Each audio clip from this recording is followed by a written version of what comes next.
Helo, PC Williams dwi i. Swyddog heddlu cymunedol ysgolion dwi i, fel un sy'n ymweld â'ch ysgol, ac fy rôl i yw mynd i ysgolion a hyrwyddo ymddygiad cadarnhaol gyda disgyblion. Hoffwn eich atgoffa am neges diogelwch pwysig iawn.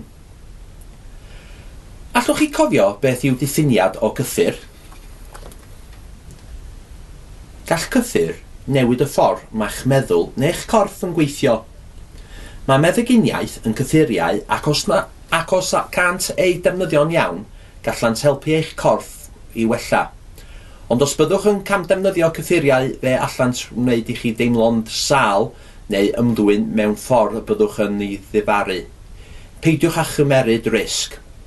Os bydd ffrind yn ceisio annog i chi drio cyffuriau, nid ydynt yn ffrindiau go iawn.